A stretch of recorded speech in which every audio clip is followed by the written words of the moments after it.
Vamos lá, meus amores.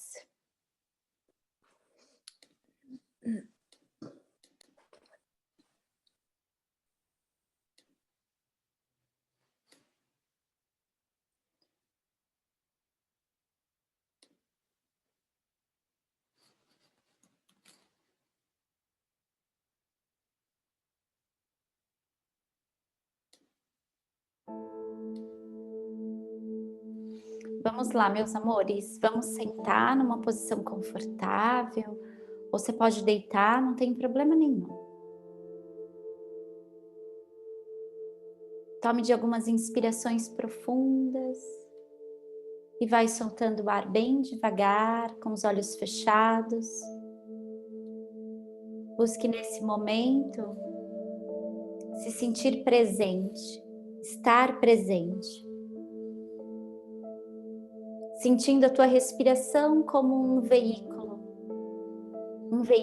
para conduzir para dentro de si mesmo.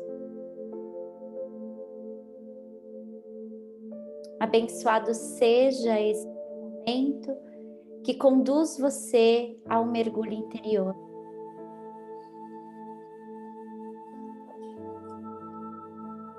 Sente a tua respiração como esse veículo importante de consciência.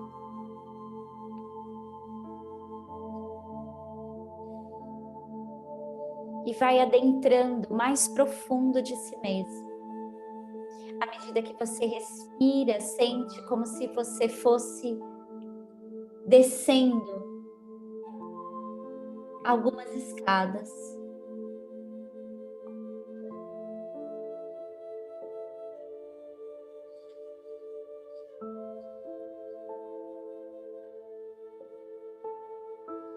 E à medida que você vai descendo essas escadas,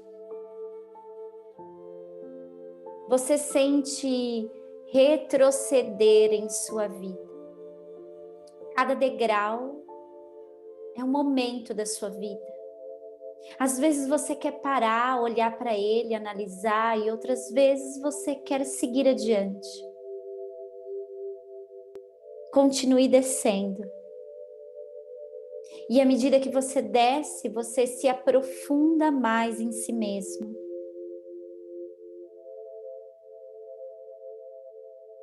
E esse aprofundamento vai levando você aos campos que precisam ser ressignificados.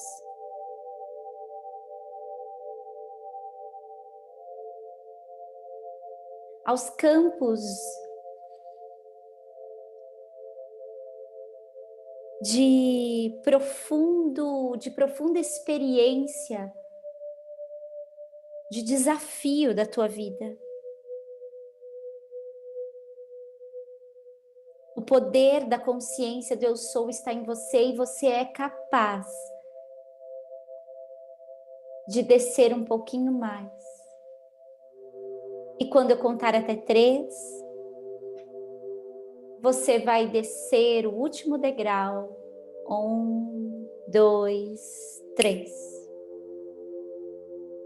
Respire. E perceba que há um grande corredor e no final uma única porta.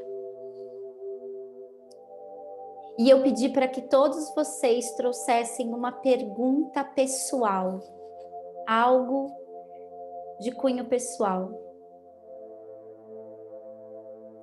Lembre dessa pergunta agora e comece a caminhar em direção a esse grande corredor, a essa porta. Lá, você vai encontrar a cena que fez você fazer essa pergunta.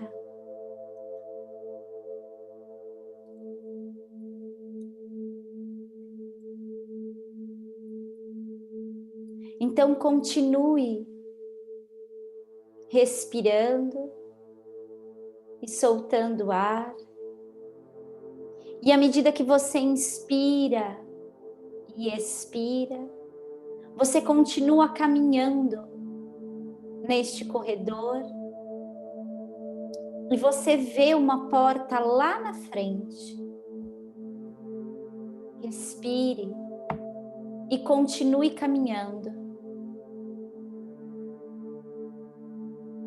nesse momento você dá uma pausa, você está na metade desse corredor. E você relembra da pergunta que você trouxe para essa noite.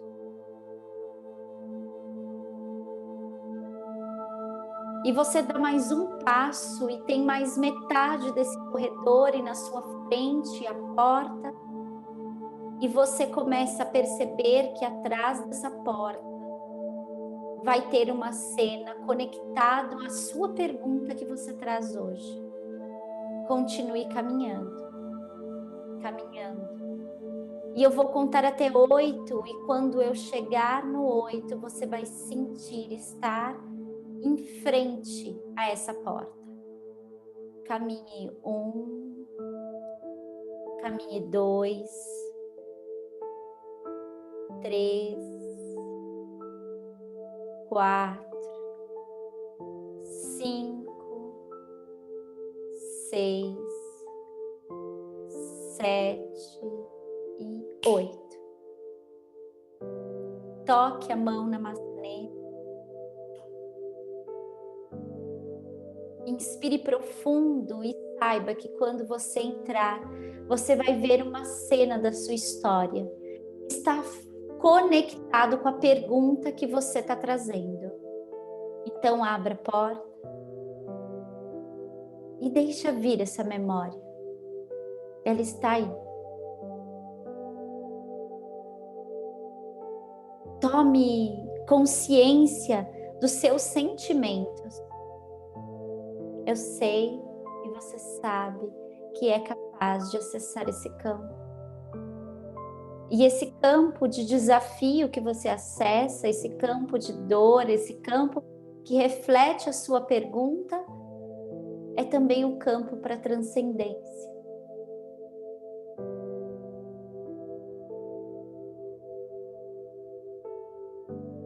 É o campo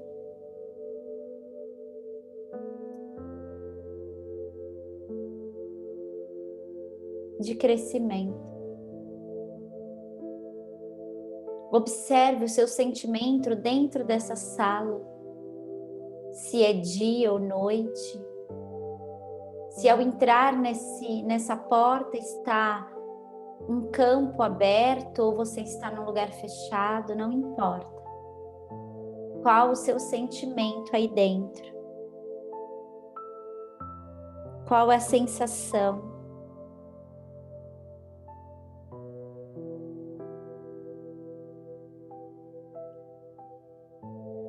Agora recolha todas as informações desse lugar.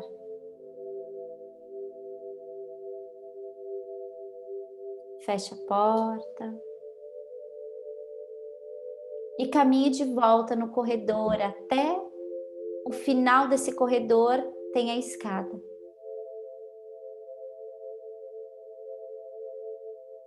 Tente identificar porquê da pergunta e porquê da cena. E eu tenho certeza que se você não viu uma cena específica, você sentiu alguma coisa. E essa sensação está aí. Caminhe de volta a esse corredor e você encontra o primeiro degrau da escada. E comece a subir.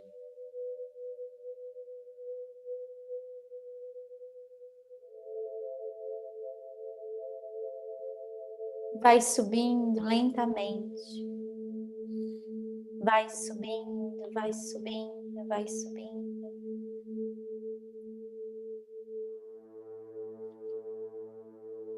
E quando eu contar até 3, você vai ter terminado. 3,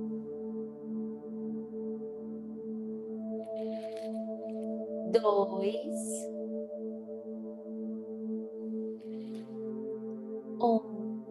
Respira profundo. Solta o ar devagar. Mais uma vez, inspira. Solta o ar.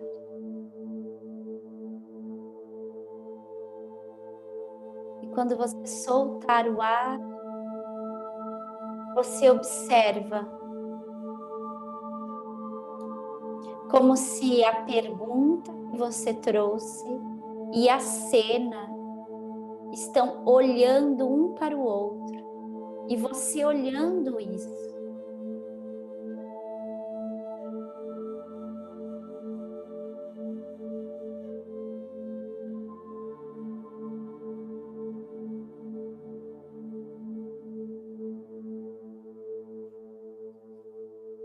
Inspire a última vez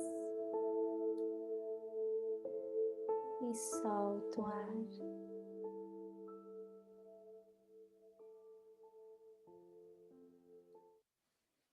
Devagarzinho abrindo os olhos.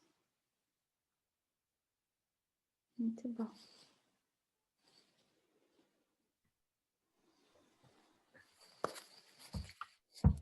Hoje eu queria trazer uma atividade diferente, sabe? É bom, às vezes, a gente fazer essa observação de escutar, né? Escutar alguma coisa que eu venho falar. Mas também é muito importante você se escutar, né? Quais são as minhas percepções de dor, né? Se você olhar, você vai ver que a dor, ela é um grande potencial para que a gente possa subir mais um degrau, sabe? Então a gente precisa entender o campo de dor não num lugar de não quero ver, não num lugar escuro, mas a gente precisa trazer esse campo de dor para um lugar de claridade, sabe? Para um lugar de respeito, porque quando a gente não coloca a nossa dor, quando a gente não encara a nossa dor, a gente não está respeitando a nós mesmos. Então, cada frase que eu falei para vocês, né? Traga uma pergunta, algo que vocês queiram falar sobre algo, perguntar sobre algo pessoal. Porque a gente fez uma coisa muito genérica da outra vez, né? Me fala algo, não, algo que você sente que é importante, precisa ouvir sobre isso, né? Esse é um ponto que eu tô com essa atenção nesse lugar.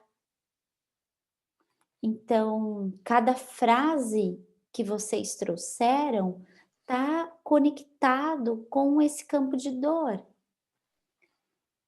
E quando eu falo um campo de dor, e eu uso essa palavra dor, não pensa isso como algo pesado, denso, mas você precisa entender que isso faz parte dessa nossa natureza e é importante que a gente dê vazão a isso, né?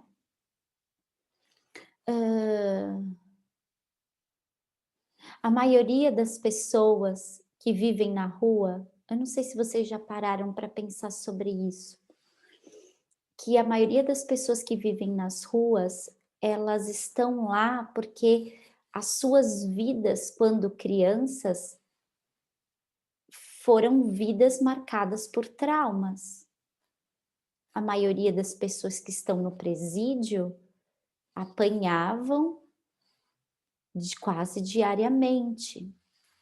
E toda vez que a gente olha nesse contexto, seja para um presídio, seja para um morador de rua, e seja para nós mesmos, a gente nunca olha a constituição da infância, né?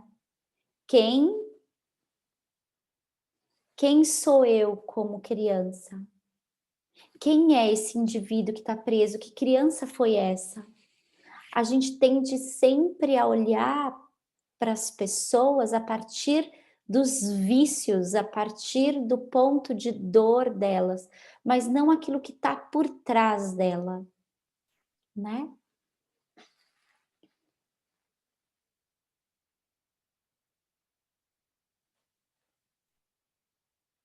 Toda pessoa toda pessoa, todos nós temos marcas, todos nós temos marcas de infância. Nossa criança, por melhor que a nossa situação de vida fosse, nós temos marcas. E a gente precisa olhar que marcas são essas, porque se eu não olho, se eu não denomino, se eu não enfrento, eu vou ser um adulto que vai reproduzir essas mesmas dores, seja nos filhos, seja conosco. A gente vai atrair esses campos. Então a gente precisa olhar para isso todos os dias, como do mesmo jeito que a gente olha para a luz, a gente tem que olhar para esse lugar que está escondido em nós, né? Quando a gente cura as nossas dores, quando a gente, na verdade, quando a gente não cura as nossas dores, nós desconectamos da beleza de ser quem somos. E aí a gente começa a viver uma vida que eu falo assim, que é a vida da miséria. A vida da miséria é trabalho, paga conta, começa tudo de novo. Trabalho, paga conta, começa tudo de novo. Isso é sinal de que você tem um trauma. As rotinas, elas são automaticamente implantadas para que quando você entra constante nela, para você não pensar naquilo que está doendo. Então, todas as suas dores estão conectadas com a forma como você lida com os desafios da sua vida. Então, eu tenho dor, todos vocês têm. Ninguém sai impune disso, tá bom? Ninguém vai sair impune disso. Todos nós temos as nossas dores. Só que quando eu não olho, eu não avalio, eu não tenho uma mente... quando eu não tenho uma mente aberta à observação, tudo que chega na minha vida, todos os desafios da minha vida, elas são criado uma resposta através dos desafios da vida, conforme o nosso sentimento de dor. Seja o estresse, o medo, a raiva, a ansiedade, a depressão. Tudo isso é causado, a forma como eu vou lidar com isso, é causado pelo tamanho do rombo do meu trauma. Porque, veja bem, todo mundo tem estresse. A gente falou isso há 2 encontros atrás. Perfeito. Todo mundo tem níveis de depressão. Eu não estou dizendo que todo mundo é depressivo, mas não tem dias que você se deprime. Normal, né? Normal. Como você reage a esse estímulo está conectado com o tamanho do teu trauma. A tua ansiedade, como você lida com ela, está conectado com o tamanho do seu trauma. Agora uma outra coisa. Se você tiver um papel aí, faça essa pergunta, anota para você pensar nela depois, que é: quais são os seus vícios? Ah, não, Luciana, eu não tenho vício. Eu não bebo, eu não fumo, eu não uso droga. Todos nós temos um vício. E como você lida com esse vício está conectado com o teu trauma. Comer doce todos os dias ou 3 vezes por dia é vício.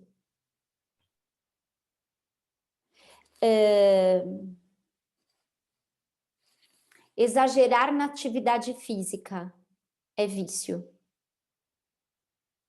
Querer fazer sexo todos os dias é vício. O problema não é o vício, é como eu vou lidar com ele. E como eu lido com o meu vício está relacionado com as minhas dores. Tudo que a gente acaba movimentando fora como fuga, está relacionado ao nosso campo de dor. Então, quando você faz tudo, sabe um outro vício? Quando você faz tudo para o outro, você abandona a si mesmo. Esse é um outro vício. Tô sempre a serviço. Tô sempre a serviço, a serviço. Isso é um vício, porque eu nunca estou olhando para mim. Por que um vício? Porque é uma fuga. Eu quero fazer tudo para o outro, estar a serviço do outro, mas eu não quero olhar para mim. Aí a gente pega, quando a gente está muito para o outro, o que a gente faz? A gente não olha para nós mesmos. Porque a gente quer agradar e ser aceito. Esse lugar é um lugar do vício. É um lugar que está conectado com uma dor. Faz sentido isso, meus amores? A Tequinha tá fazendo um joia. Então, o que eu quero trazer hoje? Ou o que eu quero pensar nessas quartas-feiras? É interessante trazer teoria, eu acho que é importante, porque faz a gente pensar, é lógico. Mas eu quero fomentar com que vocês também, sabe, saiam e comecem a entender os seus campos de dor e comecem a compreender. Hoje eu estava aqui, é uma coisa perfeita, né? Porque, tá bom, vou fazer esse encontro. Aí eu fico matutando, né? Nossa, eu já vi vários campos de dor e de vícios conectados a campos de dor. E aí vem, e eu não deixo passar. Sabe o que eu faço? Eu escrevo. Nossa, eu não vou dar tempo de olhar para isso agora, mas eu vou escrever porque eu preciso olhar para isso. Eu preciso olhar para essa questão. Tem alguma coisa aqui que eu preciso afundar minha consciência nesse lugar. Agora, como eu quero fazer uma prática com vocês, eu queria muito, se você tivesse assim, nossa, eu sinto vontade de trazer a minha pergunta, porque não é uma não tem que ser uma obrigatoriedade, obviamente, não, você tem que sentir, mas eu quero de alguma maneira fazer desse espaço um espaço de vamos remar diferente, né? Eu escutei estava com uma paciente hoje, ela falou uma coisa que para mim foi muito profunda, que é, nossa, é uma percepção dela, eu tenho a sensação que tá todo mundo muito cansado, mas ninguém sabe como fazer diferente. E aí eu percebo que os meus pacientes também estão assim, eu percebo isso em mim. Nossa, tô cansada, parece que eu preciso fazer menos, menos, menos. Só que a gente está acostumado a fazer o quê? Mais, mais, mais. Exigir, exigir. E aí a gente não percebe que às vezes quando a gente vai lá, faz a feira e vai colocar o alimento na geladeira, e depois pega esse alimento, lava, e depois faz uma comida, e depois senta e come, a gente acha que isso é banal, mas isso é muito. E a gente estava acostumado, lá atrás, antes da pandemia, achar que isso era rotina. A gente nem se dava conta. A gente pegava, comprava alimento, colocava na geladeira, cozinhava. Isso é muito. A gente precisa arrumar o nosso ritmo. Ajustar o ritmo. E para ajustar o ritmo, a gente precisa quebrar o padrão. Para quebrar o padrão, o que a gente precisa fazer? Olhar para os campos, para os traumas, para os campos de dores.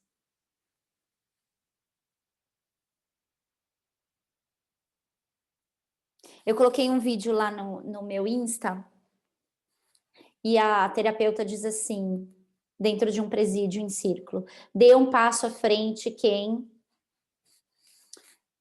na sua infância, ouviu gritos, todos deram um passo para frente. Dê um passo à frente aqueles que apanhavam, todos deram um passo para frente. Dê um passo para frente todos aqueles que se sentiam oprimidos, com medo. Nós estamos dentro desse círculo. Isso não é uma qualidade, ou melhor, um defeito, uma deficiência de quem mora numa favela, de quem tem uma condição não favorável. Porque aquele que também dá um passo é aquela mãe de classe média alta que não dá conta de educar um filho e dá um tablet. Ela já está dizendo para ele, eu não vou dar conta de você, eu quero fazer minhas coisas e você fica no celular. Quantos homens e mulheres de classe média alta você vê no beco, pegando maconha ou morando na rua? Aí você pergunta, nossa, minha vida foi boa, foi? O que seu pai fazia? Ele me dava tudo. Mas te dava afeto? Te dava atenção? Te pegava no colo? Não, me dava tudo. Isso não é tudo. É comprovado cientificamente que um bebê precisa de toque. Não é do leite materno. Ele vive bem sem o leite materno, mas ele não consegue viver sem o toque, sem pegar com a mãozinha. E é comprovado cientificamente que o pai e a mãe ajudam a constituição cerebral de um bebê. Um bebê precisa ter essas duas figuras. Seja ela mãe, pai, não importa, né? Não importa como você vai fazer esse casal. Mas precisa de duas figuras ali, que constitui aquela criança, que dê afeto para ela.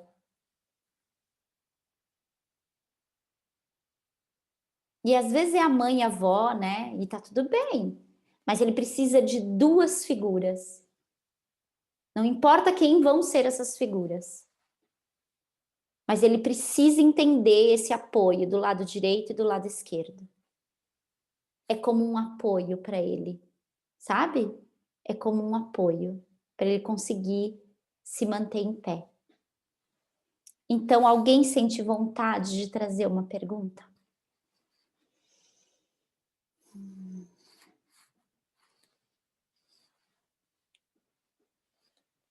Lu? Eu. Oi, Teca. Oi, amor.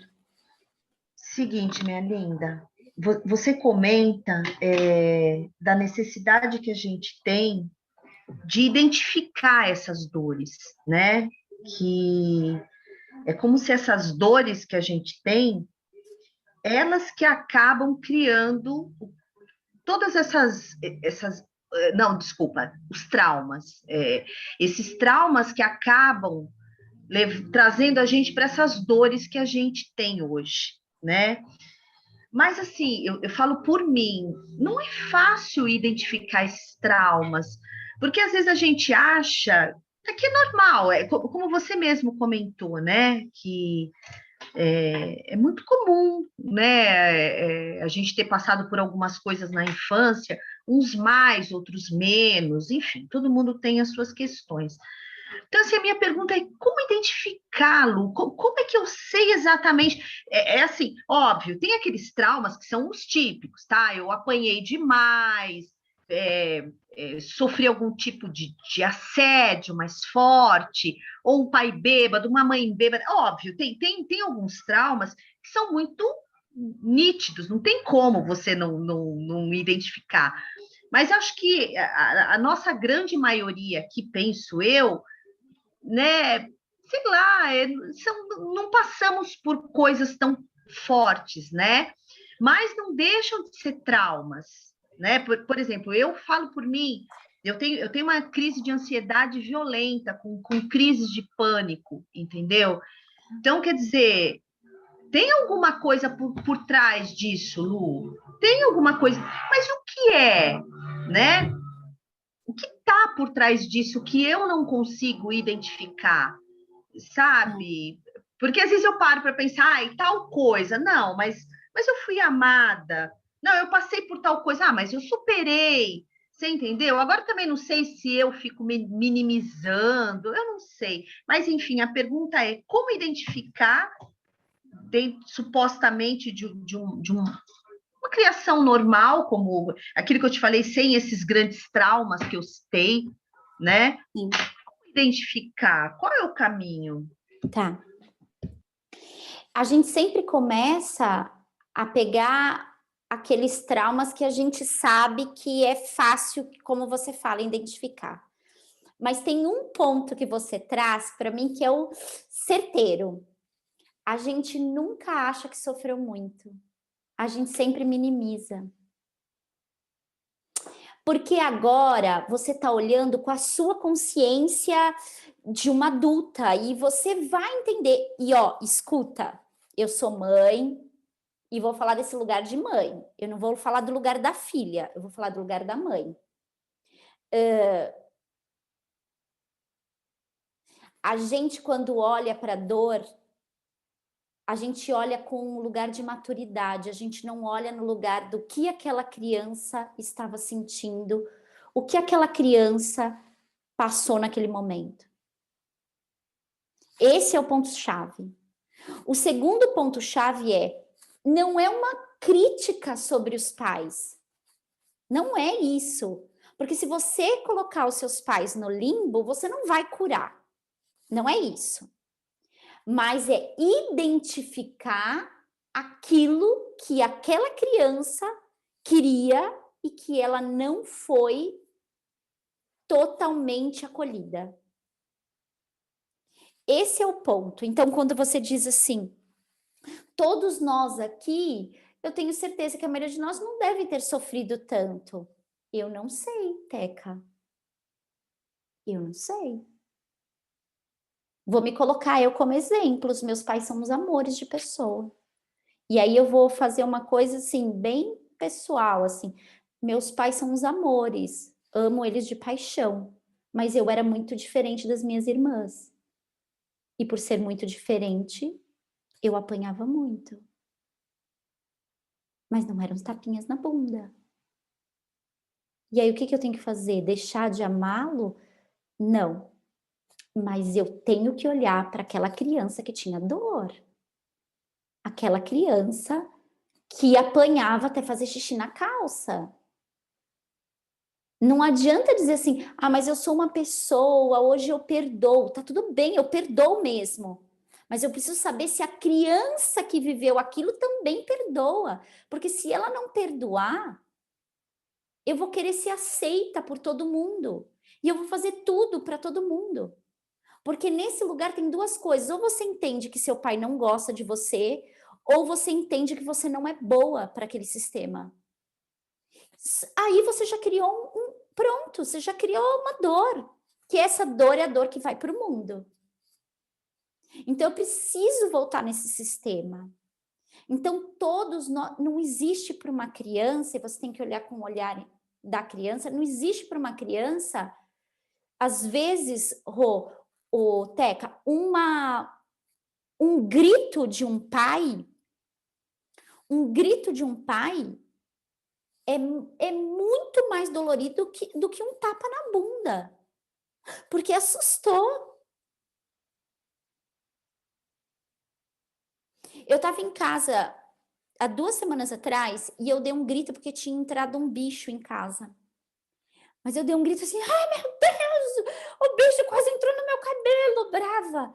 E eu tentando tirar o bicho. A Larissa achou que eu ia brigar com ela e ela não estava entendendo que era o bicho no meu cabelo. Ela paralisou, fez isso aqui, ó. E desabou. E disse assim, Eu achei que você estava gritando comigo, você nunca falou assim comigo. Eu disse: não, eu não estou falando com você, eu estou gritando do bicho no meu cabelo.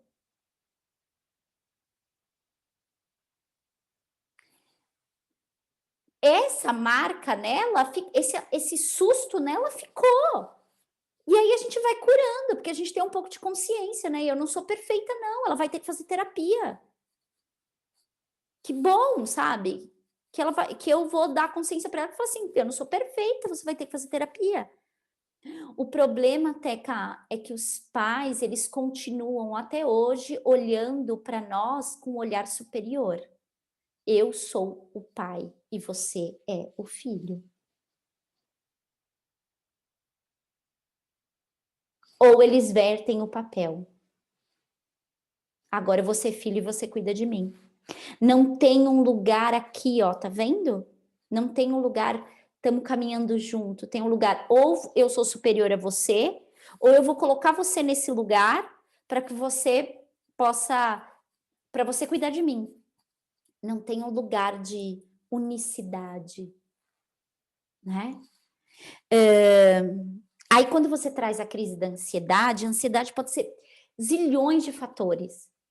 Mas a dica que eu vou dar para você é quando você sentiu os primeiros, você sabe o sistema do seu corpo antes de criar a crise. Para o que você está fazendo e faz a pergunta: de onde vem esse sistema? Em que momento da minha vida eu criei ansiedade? A criança que está sempre esperando o pai chegar para dar um beijo para dormir, cria ansiedade. A criança que espera que a mãe acolhe e chega, cria ansiedade. Os pais que dizem você tem que ser boa, porque você tem que sempre tirar nota 10, cria ansiedade. Mas você tem que achar qual é a sua ligação da ansiedade. Em que momento você virou essa chave para ansiedade, tá? Agora, todos nós podemos ter sido amados. E isso tá tudo bem, é lógico, que coisa boa.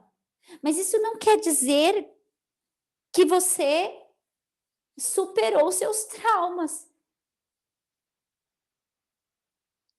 E olha para a frase que normalmente a gente fala assim, ó. Outro dia eu postei, eu queria achar isso, eu tentei achar isso no meu post, não achei.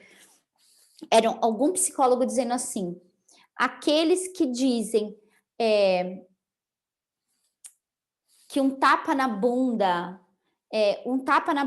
não mata ninguém. Olha, veja bem, estou aqui, é o homem que bateu na mulher, é a mulher que criou depressão, é o indivíduo que é egocêntrico na rua. Então a gente precisa olhar para as próximas gerações, porque não dá para achar, né? Eu estava vendo um vídeo e o cara dizendo isso, assim, que era a verdadeira criação é quando os pais entendem que você tem que ser como os seus filhos, que você tem que ficar no mesmo nível que eles. Porque quando você achar que você é maior do que essa criança nunca vai querer caminhar com você. E o ideal, para você mover essa criança para o melhor lugar, você tem que ser como ela, brincar como ela. Aí ele brinca assim, se é para dançar uma música, mesmo que você não goste, dance com ela, porque ela tem que entender que existe uma conexão com vocês que não é a conexão de superioridade pela paternidade ou maternidade.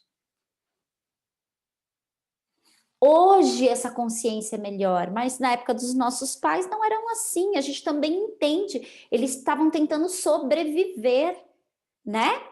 E tá tudo bem, ganhar dinheiro, precisa colocar comida na mesa. Não, o problema não tá nos pais, tá bom? O problema tá o que eu vou fazer agora com aquilo que aconteceu comigo lá.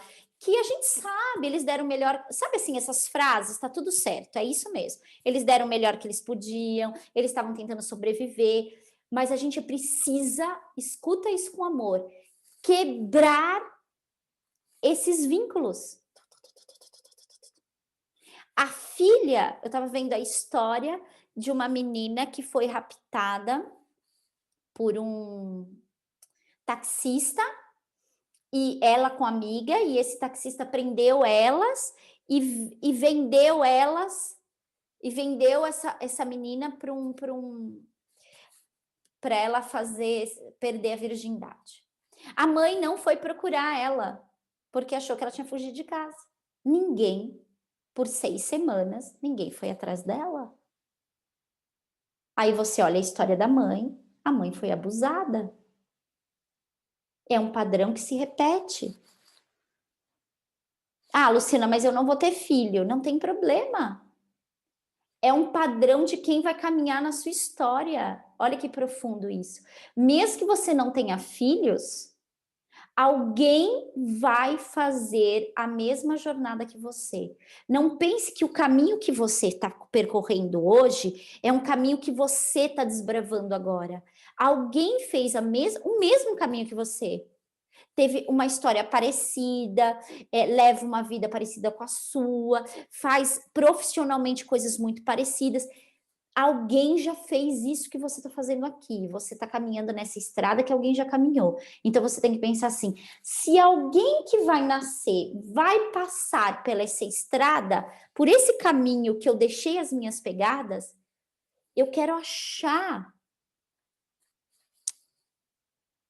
Eu escutei isso um dia, assim, deixe pegadas e dicas para quem for passar.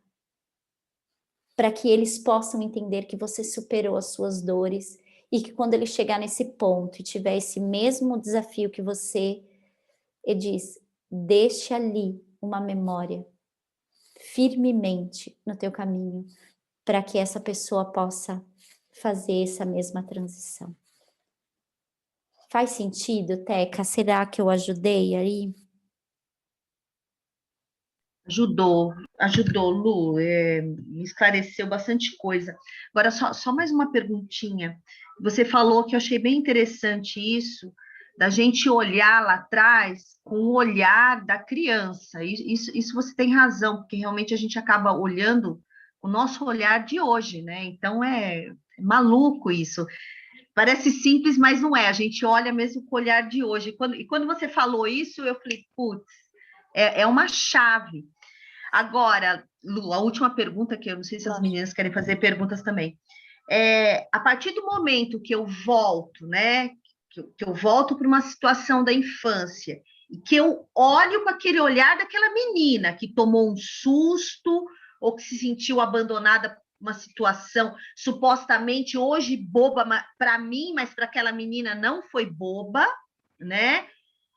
Eu identifico isso, Lu. A partir daí, qual o próximo passo? O que eu faço com Uma essa dica informação? que eu gosto, Teca, uma dica que eu gosto bastante e que resolve com os meus pacientes é assim, ó, senta para meditar, como se você fosse meditar, cria um clima, respira, põe uma música, respira até 8, decrescente, e vai naquela cena. Vai naquela cena, entra lá. Ah, eu lembrei de uma cena que. Tá bom. Entra naquela cena, pausa a cena e tira a criança de lá e pega ela no colo. E diz para ela: eu sinto muito. Eu amo você. Tira ela de lá. O que acontece que a gente fala, eu vou falar uma coisa externa, mas pensa isso dentro da mente, tá? A nossa história é uma holografia. Então pensa assim, você bebê, primeira infância, segunda infância, terceira, enfim, é uma holografia. Pensa partes de você fragmentados. Se a minha criança de 5 anos, sei lá, primeira infância, não quero determinar a data, porque senão fica difícil da gente acessar. Mas a minha primeira infância foi difícil, é como se essa criança, essa holografia de dor está conectada comigo. Ela não acende ela não cresce. E aí tudo que eu faço, qualquer coisa que eu faço agora, como adulto, responde essa dor, tem resposta nessa dor, essa dor volta, mas eu não identifico ela. Eu não identifico dizendo, essa dor, eu não consigo ter essa percepção, entende? Mas eu entro em ressonância. Então, a criança interior e a minha criança, eu como criança, são coisas diferentes. Pensa na criança interior como o Cristo cósmico. Desculpa, como o menino Jesus, né? A consciência do menino Jesus. Pensa só para vocês entenderem, tá? Essa consciência do menino Jesus em nós, que eu tenho e vocês têm, todo mundo tem. É uma criança imaculada, que a gente tem que ativar, né? A habilidade de ser leve, de sonhar. É essa. A nossa criança, ela é diferente. Essa criança, ela precisa ascender. Ela precisa tomar outros patamares. A gente precisa deixá-la brincar em outros lugares. A gente precisa tirar essas crianças dessas histórias de dor e levar elas para viver histórias de amor. Então, essas memórias, a gente fica preso a essas memórias. Pensa isso como a física quântica, né?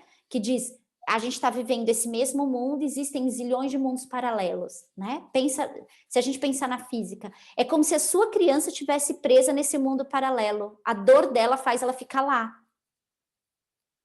Quantas pessoas, e aí eu vou te falar um caso para vocês entenderem fisicamente. Vocês devem conhecer alguém que, sei lá, tem cronologicamente 30 anos, 40 anos, 50 anos, mas mentalmente parece que tem menos. Você conversa, parece que é uma criança. Tipo, é gostoso, tal, mas você vê assim, parece que não cresceu, não foi. É que aquele trauma, que ela nem sabe que existe, é tão grande para aquele corpo que ela não consegue crescer, ela não consegue abandonar, por exemplo, a adolescência. Ela continua reverberando naquela adolescência. Então, dá um exemplo. Homens que não conseguem, homens que com 50 anos estão querendo todo momento pegar uma gatinha, troca de mulher como troca de roupa. Está preso na adolescência. O que ele passou na adolescência, que ele não consegue amadurecer. Agora pense que a gente amadurece, né? Os nossos traumas não fizeram um buraco tão grande, mas só que eles criam ressonância, entende? Com o nosso campo do agora. Vocês entenderam isso, gente? Eu não quero estender muito hoje, porque eu tenho um exercício para dar. Mas eu queria muito que vocês, alguém sente vontade, mais uma pessoa, de querer compartilhar? E aí vocês guardam as perguntas e aí na próxima quarta a gente volta de novo. Lu, Eu, posso compartilhar? por favor. Lu? Tá cortando meu sinal? Senão eu vou em Não. outro lugar que pega melhor. Tá ouvindo. Eu vou tentar tirar o que tá da minha cabeça. Ô, Dani, eu vi que você tá aí, qualquer coisa você me ajuda, que a gente conversa bastante sobre isso. Ai, Sobre a síndrome da impostora. tá. Eu fico pensando, porque sai um estudo no Discovery, eu não sei se vocês viram, depois eu posso mandar, sobre a síndrome da impostora nas mulheres, né? Porque é isso do patriarcado, de você não se sentir capaz de exercer tal função e de ser menos valorizada. Então a gente sempre traz esse ponto e assim, em qualquer atividade que você vai ter no seu dia, e eu tô sentindo isso tipo no meu trabalho, porque eu trabalho no mundo agro, né? Então tem muito homem e é um meio machista, né? E aí eu sinto muito na pele isso da síndrome da impostora, de tipo, de não ser capaz, mesmo que eu tenha o mesmo conhecimento, ou talvez um pouco menos, por ter menos experiência, mas consiga executar isso. Então é tipo uma pergunta sobre essa síndrome da impostora que afeta as mulheres e relacionado ao patriarcado de impor as coisas e como que você sai disso, tipo, mostra que você é capaz, porque, tipo, às vezes você tá bem vestida, é bonitinha, tá maquiada, eles falam, é bonitinha, tem um sorriso branco, tipo, tá tudo perfeita e não valoriza o que você fala, né? Então aí você fica se sentindo que você não é capaz de executar essa função. Eu tô falando no meu trabalho, mas em Sim. qualquer atividade você começa a ressoar isso, né? Dani, eu fui clara, qualquer coisa me ajuda. Dani, quer colocar alguma coisa, linda? Você acha que vale dizer alguma coisa? Eu acho que você focou bastante no profissional, né? E eu sinto isso às vezes também. Mesmo que o meu meio seja mais feminino, às vezes eu trago muito essa síndrome da impostora comigo. E eu vejo que ela acaba indo para todos os campos, na verdade, né? Na sua vida pessoal. Então, eu realmente também gostaria de entender, assim, como que a gente consegue identificar, a gente já consegue, né? A gente consegue ver. Mas é isso que ela falou, acho que ela falou certinho. Eu gostaria também de entender como que a gente consegue sair desse ciclo. Porque a gente, às vezes, fica muito nesse, né? Ah, eu tô vendo. Tá, mas o que eu faço com isso que eu tô vendo, sabe? Eu não sei. Tá. Eu acho que eu sinto isso também. Ai, é muito profundo isso. Se eu não conseguir falar tudo hoje, vocês me lembrem, porque eu quero trazer isso no próximo. Existem muitas coisas da síndrome do impostor e nós, mulheres, só estamos em mulheres, tem o Carlos também, mas assim, as mulheres sofrem demais com isso, porque junto disso tem uma crença, né? É um padrão, é uma crença, né? Então a gente pensa assim, que logo que a igreja começa a desassociar da política do governo, porque quando ela tinha o governo junto, então era assim, se você não é católico, vamos os soldados e pega essas pessoas ou prende. Então eles tinham autoridade de fazer isso. Olha onde eu vou chegar, tá? Para chegar no feminino. Nesse lugar, não é que a gente se dava mal com o masculino, mas o próprio sistema querendo dominar e sabendo do poder que nós todas juntas tinham, começaram a envenenar os homens, né? Essa consciência que começa na igreja, mas que também vem uma coisa não é só dos clérigos, enfim, da própria política do sistema ali, de querer dominar e colocou nós uma contra as outras. Colocou as mulheres uma contra as outras e fez com que aquele masculino, aquele povo, daquelas mulheres que viviam nas suas aldeias, onde quer que esteja, né? O masculino ali não era ruim. Eles protegiam as mulheres para elas continuarem a ser quem elas eram. Só que existia uma outra consciência querendo dominar esse sistema. Então, eu vou dizer que eu vou envenenar esses homens contra essas mulheres, para eles dominarem essas mulheres, né? E vou colocar uma mulher contra a outra. Nesse lugar, a gente começa a entender que a gente não dá conta mais. Porque antes nós criávamos os filhos em comunidade. O filho não era criado só pela mãe. O filho era criado pelos vizinhos. Hoje em dia não tem mais isso. Cada um entra na sua casa e cuida dos seus filhos. E cada vez mais a gente está assumindo papéis. E a gente vai criando um lugar dentro de nós que é um lugar de eu preciso dar conta de tudo. Que é aquilo que eu falei no começo. Nossa, eu não quero dar conta. Só que quando a gente, chegou nesse ponto, as mulheres são queimadas, a gente se separa como comunidade, a gente vai viver sozinha, separadas, e aí isso gera um sofrimento. E quando a gente vai, sei lá, quantos séculos que não faz agora muito distante, quando a gente vai se encontrar de novo, a gente vai queimar o sutiã e dizer: puxa, a gente tem que reivindicar o que foi ótimo. Porém, o que a gente tem que entender é que a gente foi querer ocupar o lugar do homem e não o nosso lugar dentro do trabalho. Porque nós menstruamos. O nosso ciclo como mulher, nós movemos através da lunação. E a gente, se você é uma pessoa sensível, uma mulher sensível, você vai perceber esse lugar sensível. Entende? O homem, ele tem essa sensibilidade, mas não é como nós. Tá? Então, quando a gente pensa assim na síndrome da impostora, isso é uma coisa que vem lá de trás, das nossas bisavós que sofreram isso. E você percebe o padrão que vem recorrendo? A gente acha que não pode e a gente deixa sucumbir pela oposição do masculino, né?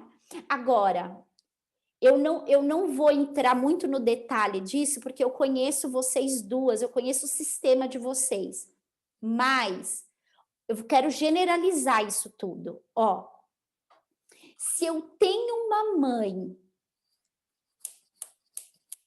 que ela vai ralar para mostrar que eu dou conta, você vai gerar numa filha a síndrome da impostora, porque ela vai mostrar para você que ela é uma mulher maravilha.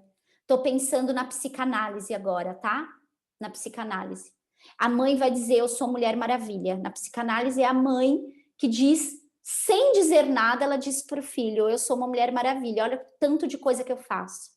E aí você subentende que você tem que fazer a mesma coisa. Eu preciso dar conta, porque minha mãe deu, eu também tenho que dar. E aí normalmente, vocês são bem mais jovens do que eu, então eu fico pensando que a sua mãe, ela transitou bem depois dessa época da revolução das mulheres. Então eu preciso ocupar o lugar do masculino, eu não quero ocupar um lugar que me cabe como mulher dentro desse sistema. Eu quero ocupar aquilo que o homem ocupa. Gente, detalhe, é óbvio que a gente tem que ganhar como os homens, é óbvio, né? Não preciso nem falar disso. Não é disso que eu estou dizendo. É de entender que a gente pode estar num lugar dentro de uma empresa, ocupando bons cargos, mas respeitando o nosso feminino, respeitando os nossos ciclos, respeitando que aqui eu estou olhando para a Aline com a filha, e eu fico imaginando a Aline com essa coisa rica que está olhando na tela, que eu tenho vontade de beijar, que coisa linda essa menina. Mas quando eu estou olhando para a Aline, e eu fico pensando, se ela ocupar um cargo alto numa empresa e não entender que ela tem essa doçura em casa, que vai precisar dela, ela vai estar gerando nessa menina a síndrome da impostora. Ela pode dar conta de equilibrar isso, o ser mãe e o ser diretora de uma empresa. Ela pode achar esse equilíbrio. Pode ser que não seja a mesma necessidade do masculino. O masculino vai achar que você tem que trabalhar 12 horas e que você não pode ter vida, e que sua filha ficar doente, arruma uma babá para cuidar dela. É isso que o masculino faz. Nesse lugar, você precisa desconstruir, porque é esse padrão. A mulher tem que vir de escova no cabelo, de rímel, não pode chorar nunca, e quando você tiver com cólica, o problema é seu. Vem trabalhar mesmo assim, eu não tenho nada a ver com isso. Bingo! É isso que tem que quebrar. Quando eu tiver menstruada e eu tô com cólica, eu vou dizer, estou no período menstrual e não tenho condições de trabalhar hoje. Eles têm que respeitar isso, mas a gente precisa parar de ficar querendo se cobrar, sabe? A síndrome da impostora é esse lugar que a gente faz de cobrança, a cobrança de querer ser aceito dentro de um sistema que a gente não tem que ser aceita dentro do sistema masculino. Eu tenho que criar o meu sistema dentro desse lugar. Não é fácil, mas é um lugar muito corajoso, que eu acho que é esse lugar que você corta o caminho para essa pequena que está aqui, acha que ela está desenhando, você acha que ela só está lendo, mas ela está ouvindo tudo. E é isso que a gente tem que deixar para ela entender que ela pode ser quem ela quiser, e ela não precisa perder o feminino dela, ela não precisa perder a vontade de ser mãe, a vontade de sexta-feira ir mais cedo para casa para pegar o filho na escola. Ai, meu Deus. Será que eu fugi muito da síndrome da impostora? Eu só posso completar uma coisa, Lu, nessa Pode? história. Oi, meninas. Me vejo aqui um pouco assim, até no direito de falar pela minha idade, pela minha experiência como mãe. E essa coisa dessa síndrome da impostora, eu nunca tinha ouvido falar disso, mas me vi muito nela. Na minha vida profissional, eu tive que também batalhar, mas tem uma coisa que eu acho que é primordial. Eu não tive filha mulher, mas eu fiz questão de ensinar meu filho a respeitar a mulher, o lugar da mulher. Que as mães, infelizmente, isso é porque vem de geração a geração, não ensinam seus filhos homens a não serem machistas. Então, assim, é uma coisa que eu sofri muito na minha vida, que pode ser um dos gatilhos, eu vou parar para pensar nisso também, que eu tinha que arrumar a casa, eu tinha que cuidar das coisas, mas meu irmão não tinha que fazer nada. Ele ficava lá folgadão, eu tinha que lavar roupa, eu tinha que limpar a casa, tinha que passar aspirador, e ele não fazia nada. E uma vez uma mãe de um amiguinho do meu filho da escola reclamando do marido dela, porque o fulano não ajuda, não lava a louça, não sei o que, não sei o que lá. Eu virei para ela e falei assim, e o que você está fazendo para modificar isso? Eu não digo seu marido, porque ele já é viciado nisso. Você está fazendo seu filho a lavar a louça, arrumar uma cama, aprender que esse serviço não é feio e que é dele também? Ah, não. Eu falei, então não reclama do seu marido. É responsabilidade nossa, mãe, como mulher, ensinar nossos filhos homens não serem machistas.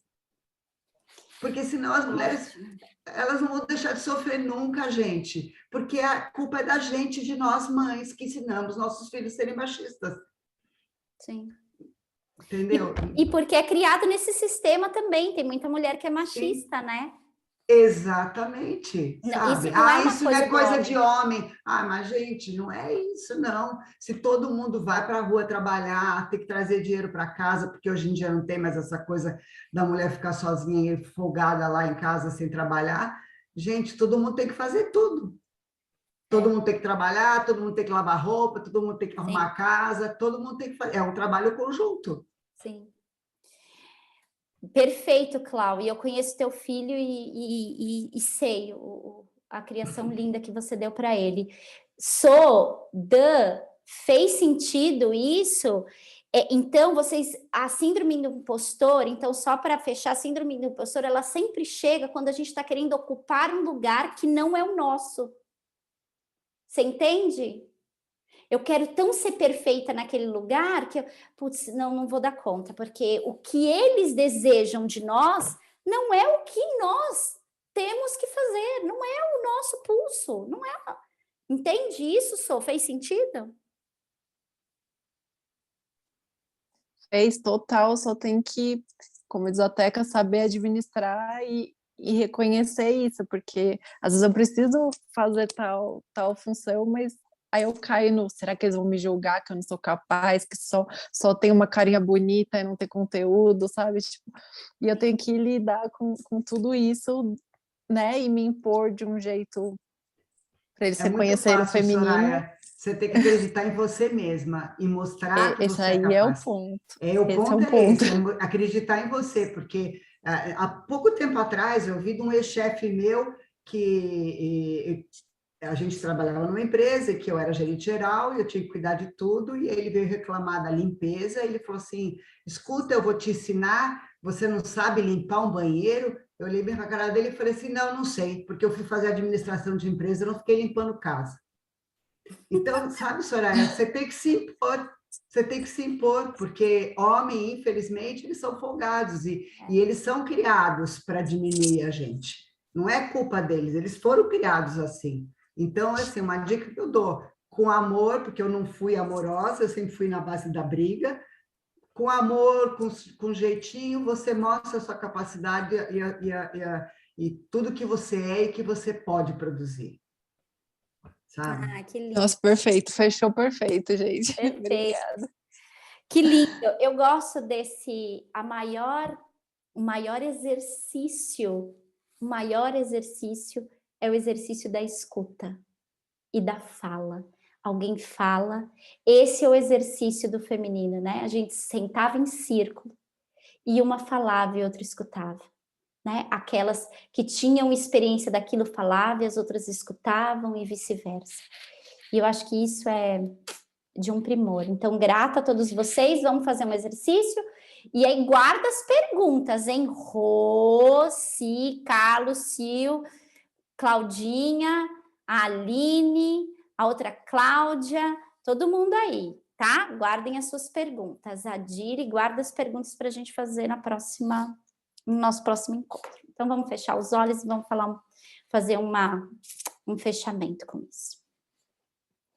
Então, os olhos fechados, um estado de silêncio, de inspiração profunda, soltando o ar bem devagar. À medida que você solta o ar,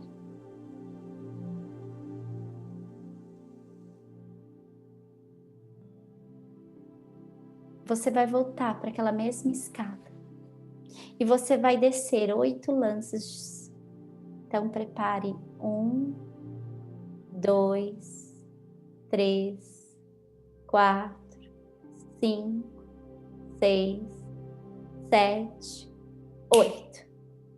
Veja o corredor, a porta. E você vai encontrar uma parte sua da tua infância. Ou do momento do seu nascimento. Você vai caminhar nesse corredor e cada vez que você se aproxima, você vai perceber que você está indo de encontro a uma cena.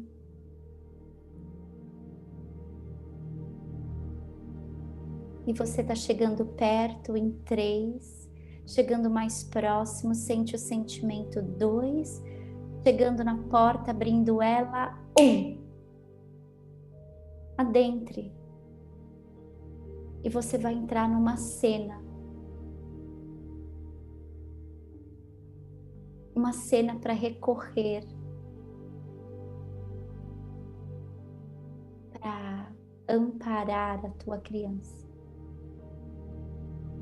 Ela está chorando, seja por medo, por raiva, por dor. E você vai se aproximando e percebe tudo que aquela criança está sentindo e como isso toca você no agora. E como você percebe o quanto essa dor pode ter reverberado para a tua fase adulta.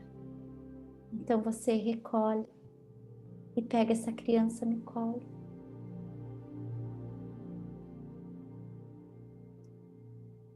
Passa a mão no rosto, enxuga as lágrimas e diz: eu sinto muito. Eu sinto muito por tudo que você viveu. Eu sou a pessoa que eu sou hoje porque você aguentou firme aí. Eu amo você. Acolha essa criança em seus braços. E à medida que você a traz nesse abraço gostoso, você traz na memória imagens de cenas em que essa dor de criança reverberou no seu momento de adulto.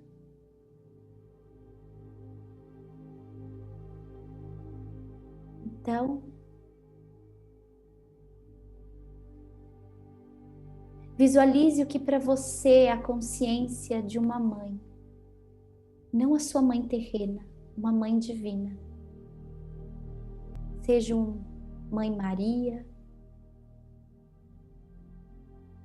Iemanjá, não importa que mãe.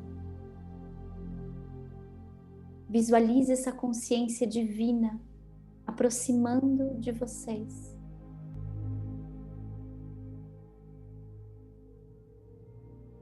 E aquela vibração de amor, de ternura, que só uma mãe uma mãe de todos nós pode ter.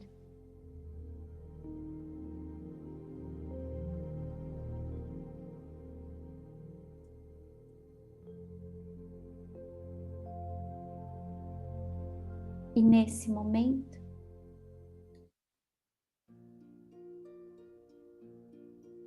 ela sorri para você.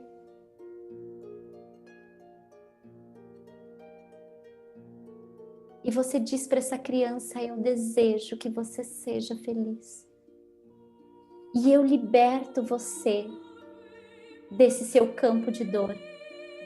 Você não precisa mais viver nessa memória. Então eu entrego você à grande mãe cósmica.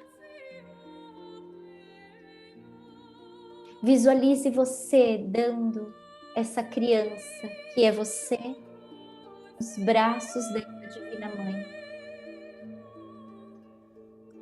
Essa divina mãe enxuga esse rosto, o rostinho dessa criança, sorri, lhe dá um beijo na testa, ninha essa criança em seus braços, e mesmo que você não esteja naquele abraço, você sente, a tua alma sente esse acolhimento. E você é tocado por um sentimento profundo de gratidão. Então essa divina mãe,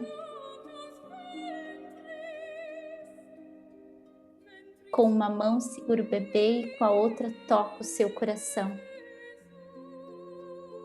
E ao tocar o seu coração, ela cura toda a ressonância dessa dor que teve na sua vida. E você sente como um espaço, uma holografia que vai indo e curando todo esse sistema.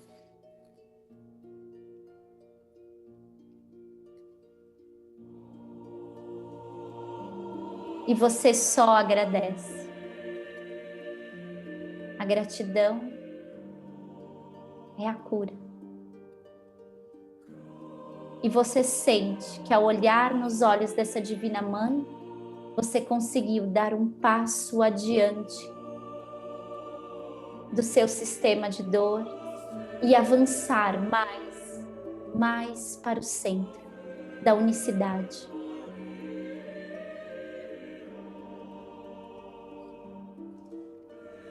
Abençoados sejam os reencontros e o acolhimento da Grande Mãe. Esse lugar se transforma num lindo jardim e você vê essa Mãe Divina caminhando. E você, criança, olhando por cima dos ombros e sorrindo para você. Um sorriso de gratidão por você ter me salvado. Prepare-se para sair por essa porta, caminhar pelo corredor e subir os lances desses 8 degraus. 8, 7, 6, 5, 4, 3, 2,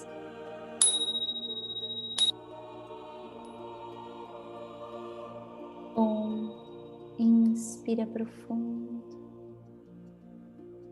solta o ar, trazendo as mãos à frente do peito. Em estado de agradecimento. Abençoado seja então essa noite, que a luz dessa consciência da Mãe Divina possa fluir sobre nós, envolver nosso coração